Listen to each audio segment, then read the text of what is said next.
Nature Mantra BP sugar thyroid reversal nature మంత్రతో సాధ్యం.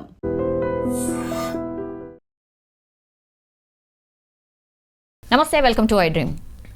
జూబ్లీహిల్స్ ఎన్నికలకు సంబంధించి రోజుకో కొత్త విషయం వెలుగులోకి వస్తోంది అని చెప్పొచ్చు. ఎందుకంటే ఈరోజు కూడా నేను ఒక స్పెషల్ గెస్ట్నే తీసుకొచ్చిన. ఆయన హైకోర్టుకి సంబంధించిన advocate as well as BJP legal cell joint convener నీలం భార్గవ్ రామ్ గారు. ఆయన చాలా డిఫరెంట్గా చెప్తున్నారు. జూబ్లీహిల్స్ కాన్స్టిట్యుయెన్సీ అసలు ఏ బేస్డ్ మీద ఆ నియోజకవర్గాన్ని ఏర్పాటు చేసిండ్రు ఏంది అనేది లెక్కలతో సహా ఆయన చెప్తా అంటున్నారు. ఒకసారి మాట్లాడే ప్రయత్నం చేద్దాం. నమస్తే సార్. నమస్తే సార్, మీరు డిఫరెంట్ వర్షన్ చెప్తున్నారు. అసలు జూబ్లీహిల్స్ సెగ్మెంటే ఆర్ జూబ్లీహిల్స్ నియోజకవర్గమే ఒక కమ్యూనల్ బేస్డ్గా ఆ నియోజకవర్గాన్ని ఏర్పాటు చేసిండ్రు అంటున్నారు. ఈ మాట నేను ఎవరి దగ్గర వినలేదు. యూఆర్ ద ఫస్ట్ పర్సన్ అనుకుంటా. ఎట్లా చెప్తున్నారు సార్? అంటే మేము స్థానికంగా ఉండడం వల్ల అంతకుముందు మా నియోజకవర్గం ఖైరతాబాద్ నియోజకవర్గం ఉండే. ఓకే. తర్వాత ఎప్పుడైతే ఖైరతాబాద్ నియోజకవర్గాన్ని బైఫకేట్ చేసిర్రో అప్పుడు జూబ్లీహిల్స్ అనే నియోజకవర్గాన్ని ఒకటి స్టార్ట్ చేసినారు. అవును. అయితే ఈ జూబ్లీహిల్స్ నియోజకవర్గం పరిధి ఎంత ఉండాలి, ఏ డివిజన్లు ఉండాలి, ఏ డివిజన్లతోటి ఈ కాన్స్టిట్యుయెన్సీ ఫామ్ అవ్వాలి అనే పాయింట్ మీద డిస్కషన్ జరిగినప్పుడు ఇది ఫైనలైజ్ చేసే దాంట్లో ఉన్న మెయిన్ పర్సన్స్ మన ex chief minister doctor YS Rajasekhar Reddy, ఇప్పుడున్న చంద్రయాన్-గుట్ట మన ఎమ్మెల్యే అక్బరుద్దీన్ ఓవైసీ. ఓకే. వీళ్ళు కూర్చొని ఫైనలైజ్ చేసిన వీళ్ళ పొలిటికల్ డీల్లో వీళ్ళు ఫైనలైజ్ చేసినప్పుడు వచ్చిన అవుట్పుట్ ఈ జూబ్లీహిల్స్ కాన్స్టిట్యుయెన్సీ. అక్బరుద్దీన్ ఓవైసీ కండిషన్ ఏంటంటే, మీరు మమ్మల్ని ఓన్లీ ఓల్డ్ సిటీకే లిమిట్ చేస్తున్నారు, రెస్ట్ ఆఫ్ ది తెలంగాణలో ఒక ప్లేస్ మాకు ముస్లింల ఆధిపత్యం ఉండేటట్టు ఒక నియోజకవర్గం మాకు కావాలి. We are not limited to old city, we have our authority in other constituencies అని కూడా చూపెట్టే విధంగా మాకు ఒక నియోజకవర్గం కావాలి అని అంటే జరిగిన ఒక చీకటి ఒప్పందమే జూబ్లీహిల్స్ నియోజకవర్గ జ్యూరిడిక్షన్. ఎందుకు? Why only Jubilee Hills? ఎందుకు జూబ్లీహిల్స్ అని అంటే, Jubilee Hills is one such place ఎక్కడైతే ఆల్రెడీ ఇప్పుడు బోరబండ డివిజన్ కానీ రహమత్ నగర్ డివిజన్ కానీ అంటే మిగతా నియోజకవర్గాలతో కంపేర్ చేసుకుంటే ముస్లిం పాపులేషన్ ఇక్కడ వీళ్ళది చూపించుకునే విధంగా some credible amount of population ఉన్నది అని చెప్పి. ఓకే. బట్ అది సరిపోదు. ఓకే. అది సరిపోదు. దాన్ని ఇంకొంచెం మేము యాడ్ చేసి మీకు మాకు ఫేవర్లో ఈ కాన్స్టిట్యుయెన్సీని మాకు తయారు చేసి ఇవ్వండి అని చెప్పి వైఎస్ రాజశేఖర రెడ్డి దగ్గర తీసుకున్న కమిట్మెంట్తో ఏర్పాటు అయిన నియోజకవర్గం జూబ్లీహిల్స్ నియోజకవర్గం. ఎందుకనంటే జూబ్లీహిల్స్ నియోజకవర్గంలో 7 డివిజన్లలో ఒక డివిజన్ షేక్పేట్. మొత్తం తెలంగాణ మాత్రమే కాదు, అక్రాస్ ఇండియాలో ఒకటే నియోజకవర్గానికి ఒక మ్యాప్ చూపెట్టాలి అని అంటే 2 మ్యాపులు చూపెట్టవలసిన పరిస్థితి ఈ జూబ్లీహిల్స్ నియోజకవర్గంది. ఎందుకనంటే ఆ షేక్పేట్ ఏరియా ఏదైతే ఉన్నదో దానికి అసలు జూబ్లీహిల్స్ కాన్స్టిట్యుయెన్సీకి సంబంధమే లేదు. షేక్పేట్ ఉండేది కార్వాన్ పక్కకి, షేక్పేట్ ఉండేది ఖైరతాబాద్ నియోజకవర్గానికి ఆనుకొని. దానికి జూబ్లీహిల్స్ కాన్స్టిట్యుయెన్సీ ఎందుకు యాడ్ అవుతుంది? ఓకే. కేవలం అక్కడ దగ్గర ఒక 40 బూత్లు కంప్లీట్ ముస్లిం ఉన్నారు కాబట్టి సో దాన్ని జూబ్లీహిల్స్ కాన్స్టిట్యుయెన్సీలో యాడ్ చేయించి అసలు జూబ్లీహిల్స్ కాన్స్టిట్యుయెన్సీలో జూబ్లీహిల్స్ డివిజనే లేదు. జూబ్లీహిల్స్ డివిజన్ ఖైరతాబాద్కి ఇచ్చారు. ఓకే. కార్వాన్లో ఉండేది షేక్పేట్ డివిజన్ని తీసుకొచ్చి జూబ్లీహిల్స్లో వేసారు. సో ఈ నియోజకవర్గం గురించి ఎప్పుడైతే మనం మాట్లాడడం స్టార్ట్ చేస్తామో మనం స్టార్ట్ చేయాల్సిన పరిస్థితి కమ్యూనల్ బేసెస్ మీదనే. ఎందుకనంటే కంప్లీట్గా ఇది పోలరైజ్డ్ ఏరియా, కమ్యూనల్ లైన్స్ మీద నిర్మించబడిన ఇది ఒక నియోజకవర్గం. సార్, ఇప్పుడు 4 లక్షల మంది ఓటర్లు ఉన్నారు సార్. 4 లక్షల మంది ఓటర్లో 1,80,000 మంది బీసీలు ఉన్నారు అని చెప్తున్నారు. అంటే పెద్ద లెక్క ఆర్ వాళ్ళే ఎక్కువ ఉన్నారు అని. తర్వాత నెక్స్ట్ ఎవరన్నా ఉన్నారు అని అంటే మీరు చెప్పిన ఇప్పుడు ఒక సామాజిక వర్గం అనుకోండి, లేకపోతే ముస్లిమ్స్ అండ్ క్రిస్టియన్స్ అండ్ మిగతా వాళ్ళు కలిపి 1,20,000 1,30,000 ఓట్లు ఉన్నాయి అని అంటున్నారు. కరెక్టేనా? నేను చెప్పిన లెక్క కరెక్టేనా? ఇప్పుడు మీ లెక్కలు మీకు, మీ సర్వేలు మీకు ఉంటాయండి. మా లెక్క ప్రకారం అంటే బీజేపీ లెక్కల ప్రకారమా? మాకు ఎలక్షన్ ఏవైతే బూత్లు ఇస్తారో దాని లెక్కల ప్రకారం, మా సర్వేల ప్రకారం మాకున్న డేటా ఏందనంటే జూబ్లీహిల్స్ నియోజకవర్గంలో ఉన్నది 90,000 మంది ముస్లిమ్స్. ఓకే. ఈ 90,000 మంది ముస్లిమ్స్ లో ముస్లిమ్స్ కి సంబంధించిన అన్ని క్యాస్ట్లు కలిపి 90,000. ఎందుకనంటే when it comes to politics Muslims లో కూడా చాలా కులాలు ఉంటాయి. వాళ్ళందరూ గంపగుత ఒకటే పార్టీకి ఏమో ఓటేయరు. సో వాళ్ళందరూ కలిసి 90,000 మంది ఉంటే ఆ 90,000 మందిలో మనకి ఓటేసేది ఎంతమంది అని అంటే మా యావరేజ్ జూబ్లీహిల్స్ కాన్స్టిట్యున్సీలో ఓటింగ్ పర్సెంట్ 40 to 45 మధ్యలో ఉంటుంది. అవును. సో ఇప్పుడు చెప్పండి ఎంతమంది ఉన్నారు జూబ్లీహిల్స్ కాన్స్టిట్యున్సీలో ఓటేసేవాళ్ళు? 40,000 మంది ముస్లిమ్స్. ఓవరాల్ గా క్రిస్టియన్స్ ఎంతమంది ఉన్నారు అని అంటే 5,000 ఉన్నారు అఫీషియల్ గా. 5,000 మాత్రమే ఉన్నారు. ఒక 1,000 అటు ఇటు అనుకోండి.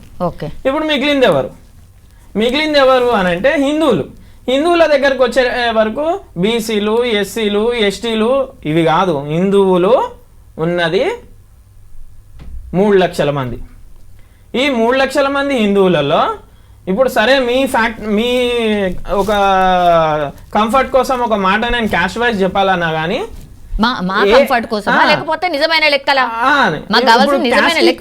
ఎవరికైతే ఫేవరబుల్ గా ఉంటాయి అనుకునే వాళ్ళకి, కాస్ట్ ఈక్వేషన్స్ మీద పాలిటిక్స్ నడిపించే వాళ్ళకి ఒక క్లియర్ పాయింట్ చెప్పాలనుకుంటున్నా ఏంటంటే ఏ కాస్ట్కి సంబంధించి కూడా 10,000కు మించిన ఓట్లు పోలయ్యే ఓట్లు ఏ కాస్ట్వి కూడా లేవు. అది బీట్ ఆంధ్రాకి సంబంధించిన సెటిలర్స్ అవనివ్వండి, లేదా చెప్పబడే ఈ కమ్మ క్యాస్ట్ కావనివ్వండి, ఏ క్యాస్ట్ అయినా సరే అందరూ ఏవైతే ఓట్లు పడతాయి కదా అవి అన్ని బిలో 10,000 ఓట్లు మాత్రమే ఉన్నాయి. ఎందుకనంటే మాక్సిమం వీళ్ళు క్యాస్ట్ వైజ్ బైఫర్కేట్ చేసినా సరే అక్కడ మిగులుతుంది ఏంటి అని అంటే మాక్సిమం 19,000 ఒక లిమిట్. అంతకు మించి ఎవరిది కూడా క్యాస్ట్ వైజ్ కూడా లేదు. కానీ ఇక్కడ మీరు అర్థం చేసుకోవాల్సింది ఏంటనంటే ఈ అపీస్మెంట్ పాలిటిక్స్ వల్ల ఏదైతే ఈ కాన్స్టిట్యున్సీ ఫామ్ అయిందో, ఈ అపీస్మెంట్ పాలిటిక్స్ వల్ల ఇక్కడ ఉన్న హిందువులు ఏదైతే ఎఫెక్ట్ అయినారో ఇప్పుడు ఇక్కడ జూబ్లీహిల్స్ నియోజకవర్గంలో క్యాస్ట్ పాలిటిక్స్ అనేది లేదు. ఉన్నదల్లా ఒకటే హిందుత్వం. ఎందుకు అనంటే ఇక్కడ బాగా బాధింపబడింది ఓన్లీ అపీస్మెంట్ పాలిటిక్స్ బేస్ మీద హిందువులు బాధింపబడ్డారు.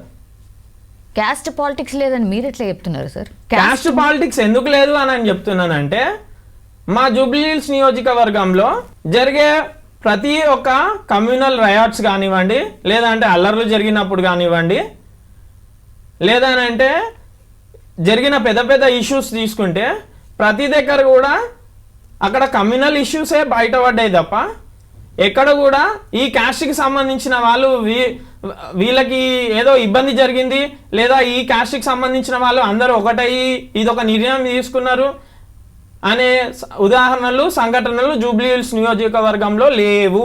అసలు ఎక్కడ జరిగినాయి సార్ కమ్యూనల్ ఇష్యూస్? ఏడ జరిగినాయి?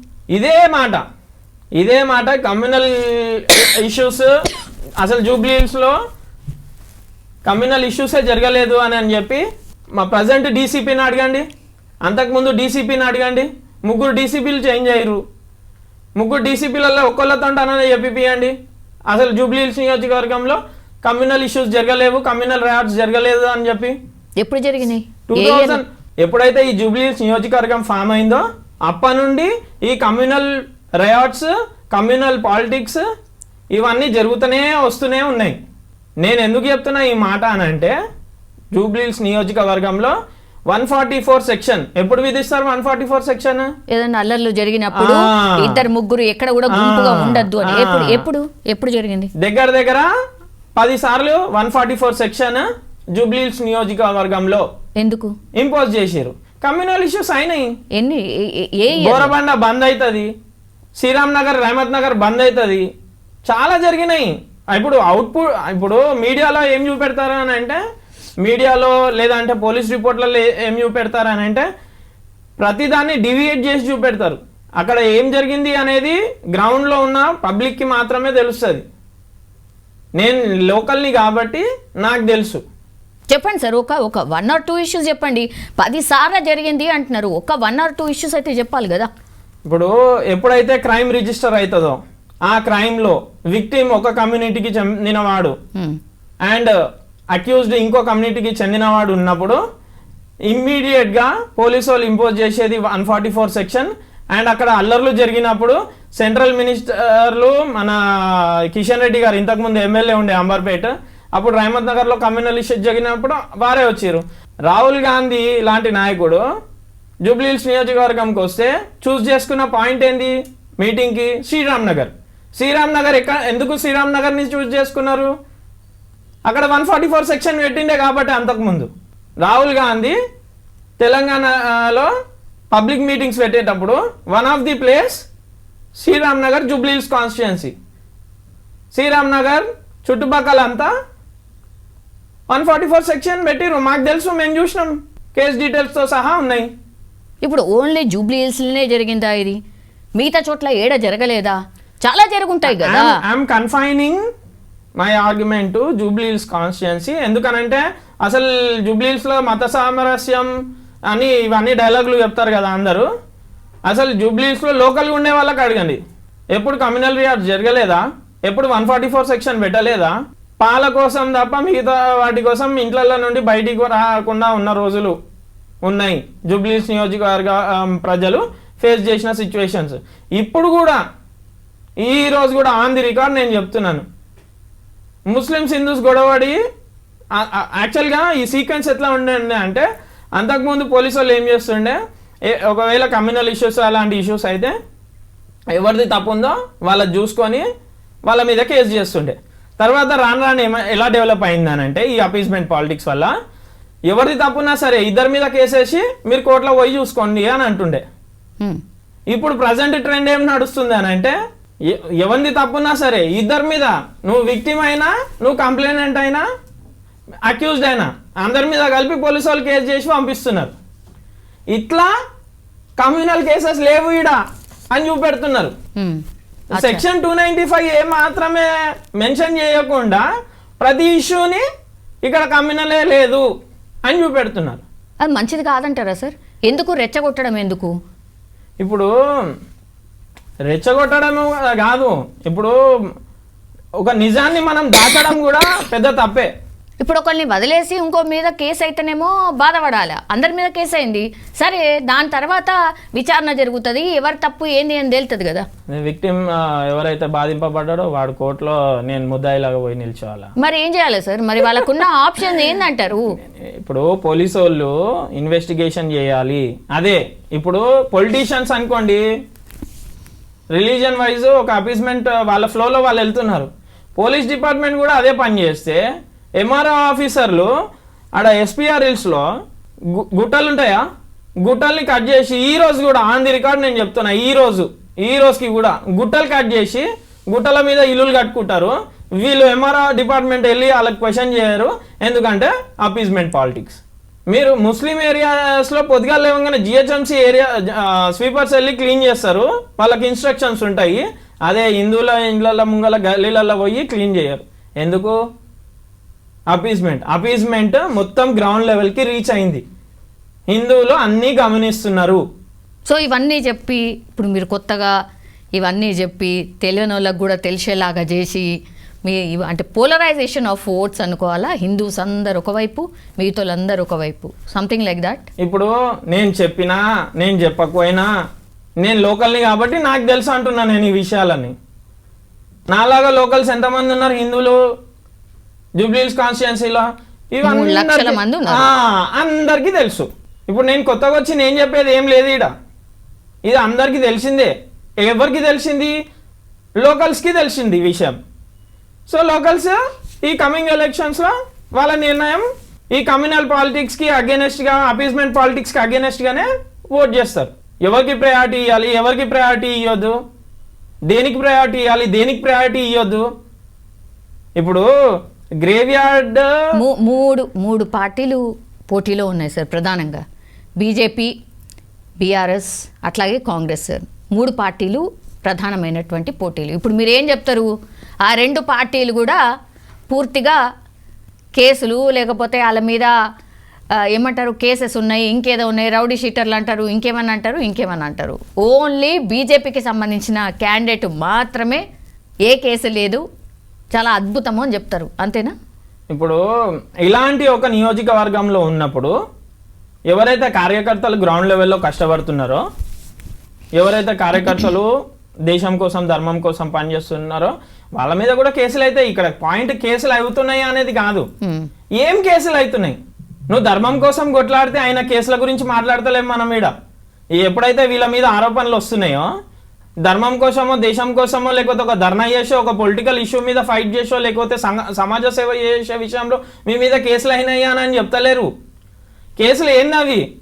దౌర్జన్యాలు చేసినాయి, కబ్జాలు చేసినాయి, దందాలు చేసినాయి. ఈ డిఫరెన్స్ అర్థం చేసుకోండి మీరు. నేను ఒక 1 పాయింట్లో చెప్తానండి, ఆన్ ది రికార్డ్ నేను చెప్తాను. ఒక 100 రూపీస్ది స్టాంప్ పేపర్ తీసుకొని లంకాల దీపక్ రెడ్డి గారి దగ్గరికి వెళ్ళండి. సార్ దీని మీద నేను రాసిన, మీరు గెలిచిన తర్వాత జూబ్లీహిల్స్ నియోజకవర్గంలో అన్అఫీషియల్ పోలీస్ స్టేషన్స్ ఉండవు, దందాలు చేయడానికి అడ్డాలు ఉండవు అని నేను రాసి ఇచ్చినాను. దీని మీద మీరు సంతకం పెట్టగలుగుతారా? మీరు గెలిస్తే ఇవి ఉండవు అని చెప్పి మీరు సంతకం పెట్టగలుగుతారా అని చెప్పి లంకాల దీపక్ రెడ్డి అన్న గారికి అడగండి. ఆయన సంతకం పెడతాడా పెట్టాడా మీరు చూడండి. అదే 100 రూపీస్ స్టాంప్ పేపర్ తీసుకెళ్ళి మిగతా పార్టీ నాయకుల దగ్గరికి వెళ్ళండి, క్యాండిడేట్ల దగ్గరికి వెళ్ళండి. మళ్ళీ మీరు ఇదే స్టాంప్ పేపర్ మీద మీరు మీ ముఖ్యమంత్రి ఇప్పుడు ఈరోజు నిన్న వచ్చింది కదా, ఇప్పుడు ఈ రోజు నుండే రేపటి నుండో రెస్ట్ ఆఫ్ ది ఎలక్షన్ మొత్తం ఆయన క్యాంపెయినింగ్ అంటున్నారు కదా. ఒక మంచి ఇప్పుడు చెప్తున్నాను కదా, నిన్న కూడా ఒక స్టేట్మెంట్ ఇచ్చారు, నా మీద కేసులు ప్రూవ్ అయితే నేను మొత్తం రాజకీయాలనే వదిలేసి హైదరాబాద్ వదిలేసి వెళ్తానని చెప్పి కాంగ్రెస్ క్యాండిడేట్ చెప్తున్నారు. ఈ స్టాంప్ పేపర్ మీద సంతకం పెట్టే ధైర్యం ఉందా? ఒకవేళ ఉంటే ఇప్పుడు వచ్చే ముఖ్యమంత్రి గారు వస్తున్నారు కదా జూబ్లీహిల్స్ నియోజకవర్గంకి, ముఖ్యమంత్రి గారు ఎలక్షన్ క్యాంపెయిన్ స్టార్ట్ చేసే ముందు ఈ సంతకము క్యాండిడేట్ తోటి పెట్టిపిచ్చి స్టార్ట్ చేయండి.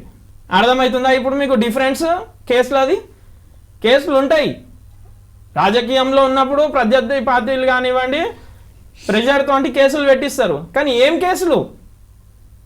రౌడీ షీట్లలో కూడా నేను డిఫరెన్స్ చెప్తాను మీకు. కమ్యూనల్గా ఏదో ధర్నాలు చేసే వాళ్ళ మీద వాళ్ళని కొంచెం యాక్టివ్గా ఉండనివ్వకుండా వాళ్ళని ప్రెజర్ చేయడానికి కోసము కమ్యూనల్ షీట్లు అని చెప్పి అవి ఓపెన్ చేస్తారు. ఇక్కడ అవి కాదు కదా, clear rowdy sheet for the criminal acts. ఒకవేళ వాళ్ళు అంత మంచి వాళ్ళు అయితే హైకోర్టులో వెళ్ళి మన రౌడీ షీట్ క్లోజ్ చేయించుకోవచ్చు. ఎందుకు చేస్తలేరు? 35 సంవత్సరాల నుండి రౌడీ షీట్ ఎందుకు కంటిన్యూ అవుతున్నాయి? బైండ్ ఓవర్ కావడానికి రీజన్ ఏంటి సార్? చిన్న శ్రీశైలం కదా, ఇప్పుడు ప్రెషర్ అనేది ఆ ఎక్స్టెంట్కి వచ్చేసింది. ఇప్పుడు నిన్న ముఖ్యమంత్రి గారు క్యాబినెట్ లో మినిస్టర్లు అందరినీ డివిజన్కి ఒక 2 మినిస్టర్లను పెట్టినారు. ఇప్పుడు డివిజన్లలో అవును రియాలిటీకి చాలా దగ్గరకు వచ్చిర్రు. ఇన్ని రోజులు ఏందనంటే సెక్రటేరియట్ ఆడ మన ట్యాంక్ బండ్ దగ్గర ఉంటుండే, అక్కడికి జూబ్లీహిల్స్ లో ఏం జరుగుతుంది అనేది రీచ్ అవ్వడానికి ఇబ్బంది అవుతుండే వాళ్ళకి. ఇప్పుడు రియాలిటీలోకి వచ్చేసారు. రియాలిటీలకి ఎందుకు వచ్చిర్రు అని అంటే లోకల్గా కాంగ్రెస్ నాయకులు అందరు తిరుగుతున్నారు కాబట్టి వాళ్ళకు పబ్లిక్ నుండి వచ్చే రెస్పాన్స్ చూసి ఏడు నుండి స్టార్ట్ అవుతుంది, వీళ్ళ క్రిమినల్ బ్యాక్గ్రౌండ్ నుండి స్టార్ట్ అవుతుంది. సార్ ఇక్కడనే మనం ఆగిపోతున్నాం, ఇక్కడనే మనల్ని ఆపేస్తున్నారు అని అంటే సరే ముందు అయితే ఈ లీగల్ ప్రొసీడింగ్ స్టార్ట్ చేయండి అని చెప్పి బైండ్ ఓవర్లు ఇప్పుడు స్టార్ట్ చేసారు. ఎప్పుడు చేయాలి బైండ్ ఓవర్లు? కొత్తగా ఎలక్షన్లు జరుగుతూనే బైండ్ ఓవర్లు చేస్తారా? ప్రతి సంవత్సరం బైండ్ ఓవర్లు చేయరా? గణేష్ల పండుగకి చేస్తారు కదా, గణేష్ల పండుగకి మిస్ అయితే దుర్గామాత పండుగలకు చేస్తారు కదా, దసరా దీపావళికి ఆ టైంలోనే చేస్తారు కదా. ఇప్పుడు ఎందుకు చేస్తున్నారు? ఏం చూపెడుతున్నారు? చూపెట్టడానికి అర్థం కాదు, వీళ్ళు అండర్ ప్రెషర్లోకి వచ్చేసి ఆల్రెడీ క్యాబినెట్ మినిస్టర్లను ఇద్దరిని పెట్టి డివిజన్లు అప్పయ్యపడము, బైండ్ ఓవర్లు రౌడీ షీటర్ల మీద. రౌడీ షీటర్లు అంటే ఎవరో బయట కాదు, వాళ్ళ పార్టీ వాళ్ళే, వాళ్ళ నాయకులే.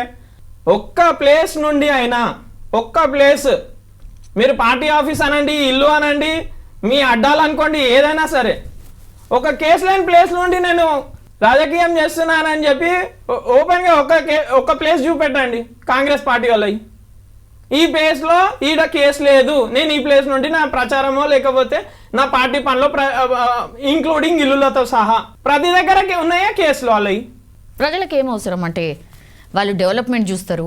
ఏ నాయకుడికి ఓటేస్తే ఎట్లా జూబ్లీహిల్స్ ఎట్లా డెవలప్మెంట్ అవుతుంది, మనకు కావాల్సింది ఏంది, రోడ్లు, నీళ్లు, కరెంటు, గవ్వే కదా చూసేది. అవి చూస్తారండి.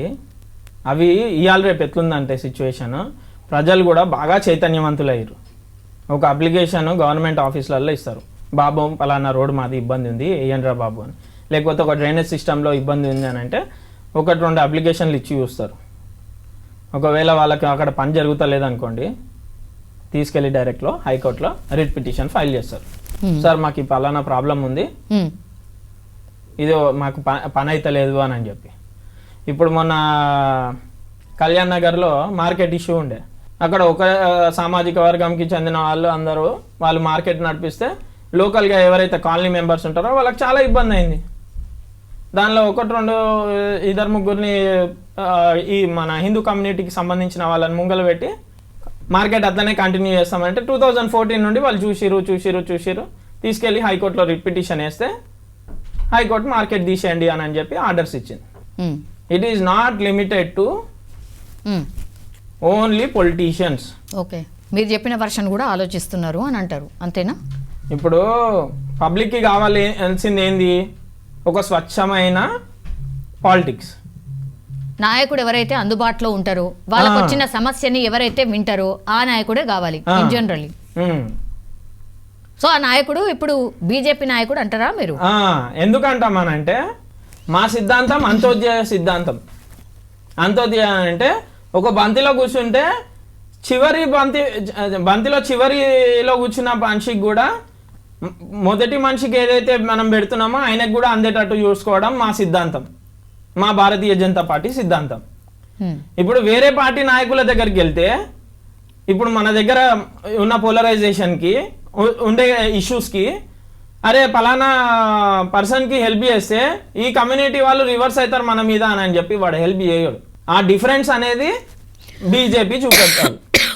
ఓకే, అందరినీ ఈక్వల్గా చూస్తుంది అంటే మీరు చెప్పిన ఈ ముస్లిం క్యాండిడేట్ వచ్చినా కూడా అంతే ఈక్వల్గా చూస్తారు, ఆర్ అంతే సాల్వ్ చేస్తారు అని చెప్పదలుచుకున్నారా? అదేనా?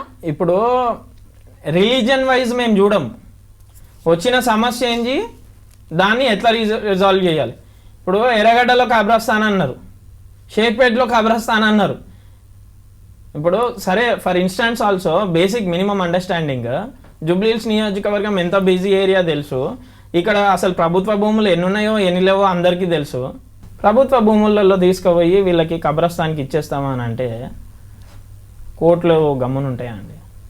ఎర్రగడ్డలో ప్రభుత్వ భూములు లిటిగేషన్ ఉన్న ల్యాండ్లో వీళ్ళు డిక్లేర్ చేయగానే, అన్అఫీషియల్గా డిక్లేర్ చేయగానే ఇమీడియట్గా వాళ్ళు కోర్టుకి వెళ్తే స్టేటస్ కో ఇచ్చారు. అక్కడ షేక్పేట్కి వెళ్ళారు, మిలిటరీ వాళ్ళు దండా పట్టుకొని నిల్చున్నారు ఆడ. అంటే అర్థం చేసుకోండి. ఇప్పుడు సరే, ఫర్ ఇన్స్టాన్స్ ప్రస్తుతానికి ఒక ఎకరం భూమి ఇచ్చిర్రు, వాట్ నెక్స్ట్? ఇంకో ఎకరం ఏ నుండి తీసుకొస్తారు? దాని తర్వాత ఏంది? ఇప్పుడు 2 సంవత్సరాల కోసం ఒక ఎకరం ఇచ్చిర్రు, 3 సంవత్సరాల తర్వాత, మళ్ళీ ఒక 5 సంవత్సరాల తర్వాత, 10 సంవత్సరాల తర్వాత ఏ నుండి తీసుకొస్తారు భూమి కబ్రస్థాన్లకి? సో ఇవన్నీ ఆలోచించుకునే ఓట్ వేయబోతున్నారు పబ్లిక్ అంటారు, అంతేనా? లాస్ట్లీ అండ్ ముస్లిమ్స్ కూడా ఉన్న మార్కెట్ని తీపియకుండా ఆపలేకపోయారు. వీళ్ళు కబ్రస్థాన్కి ల్యాండ్ ఇస్తారు అని అంటే నమ్ముతారా వాళ్ళు? పబ్లిక్ కూడా, ముస్లిమ్స్ కూడా నమ్మరు. వాళ్ళకు కూడా తెలుసు. ఓకే, ఉన్న మార్కెట్ని తీపియకుండా ఆపలేకపోయారు. అందరు వచ్చారు దానిలో, కాంగ్రెస్ వాళ్ళు వచ్చారు, ఎంఐఎం వాళ్ళు వచ్చారు, టీఆర్ఎస్ వాళ్ళు వచ్చారు.